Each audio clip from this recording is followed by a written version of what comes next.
नमस्कार, मी डॉक्टर अमोल अन्नदाते।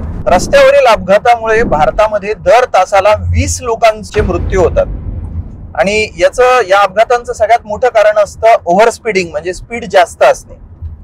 जर आपण ॲव्हरेज आपल्या गाडीची स्पीड 5% जरी कमी केली तर यातले 50% जे अपघात आहेत ते आपण टाळू शकतो।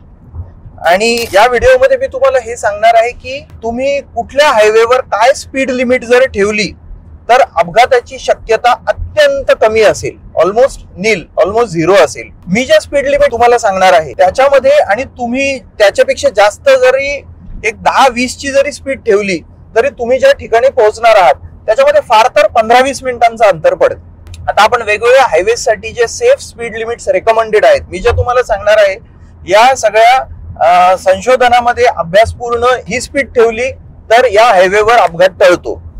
असे सगळे आकडे मी तुम्हाला, ज्या मॅजिक फिगर्स आपण म्हणू शकतो, अशा सगळ्या मॅजिक फिगर्स मी सांगणार आहे। तुम्ही थेट तुमच्या ड्रायव्हरला किंवा तुम्ही गाडी चालवत असाल तर थेट तेवढी स्पीड लिमिट जरी पाळली तरी हे ऍक्सिडेंट टळू शकतात। म्हणून प्रत्येक हायवे साठीची मी शेवटपर्यंत सांगेल, म्हणून शेवटपर्यंत व्हिडिओ बघा। सगळ्यात आधी आपण एक्सप्रेसवे, मी आता समृद्धी महामार्गावरून चाललोय, जेवढे काही एक्सप्रेसवेज आहेत, मुंबई पुणे एक्सप्रेसवे, समृद्धी महामार्ग, आता नवीन होणारा जो शक्तीपीठ ज्याच्यावर चर्चा सुरू आहे, असे सगळे एक्सप्रेस हायवे जिथे थांबण्याची गरज नसते, याला जरी 120 म्हटलंय, जरी सेफ रेकमेंडेड अपघात टाळण्यासाठीची स्पीड लिमिट आहे 100। 100च्या पलीकडे काही झालं तरी एक्सप्रेसवेवर जाऊ नका। आता दुसरीकडे येऊया आपण, नॅशनल हायवेज, राष्ट्रीय महामार्ग। थोडक्यात राष्ट्रीय महामार्ग म्हणजे एका जिल्ह्यातून दुसऱ्या जिल्ह्याला जोडणारा किंवा तुम्ही एका तालुक्यावरून दुसऱ्या तालुक्याला जाणारा मुख्य महामार्ग, थोडक्यात हा राष्ट्रीय महामार्ग।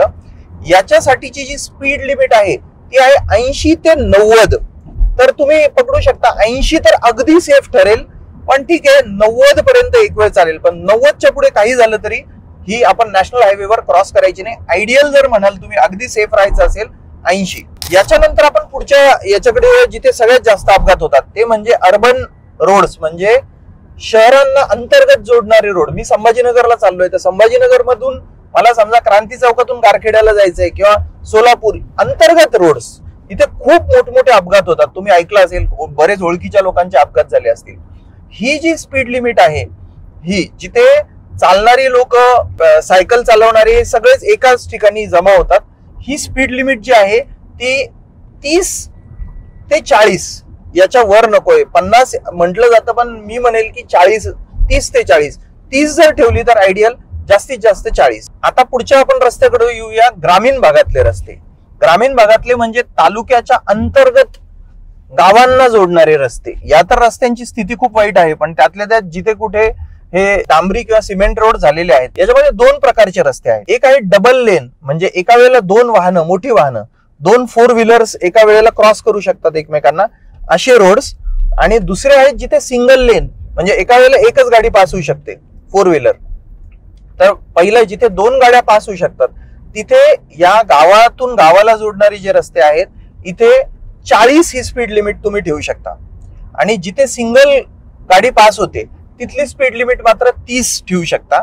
या ग्रामीण भागातल्या रस्त्यांचे स्पीड लिमिट्स महत्वाच्या याच्यासाठी आहेत, कारण 2 व्हीलरवर जाणारे, दुचाकीवर जाणारे, त्यातल्या रात्री अंधार पडल्यावर 7 नंतर जाणाऱ्या लोकांचे हमखास या रस्त्यावरती अपघात होतात। कित्येक रुग्ण माझे असे मी बघितलेले अपघात झाले या रस्त्यांवर। तर या सर्वसाधारण स्पीड लिमिट्स आहेत। या स्पीड लिमिट जर तुम्ही क्रॉस केल्या नाही तर अनेकांचे जीव या अपघातांमध्ये वाचू शकतात। म्हणून तुमच्या घरामध्ये म्हणजे कित्येक कुटुंब, कित्येक लोक याच्यामुळे, यांचे आयुष्य याच्यामुळे बेचिराग होतात। आणि तुमच्या ड्रायव्हरलाही समजून सांगा, हवं तर ही त्या स्पीडला त्या ठिकाणी तुम्ही लॉकही करू शकता जर तुमचं रेग्युलर येणं जाणं असेल तर। ही माहिती जास्तीत जास्त लोकांपर्यंत आपण पोहोचवूया। धन्यवाद।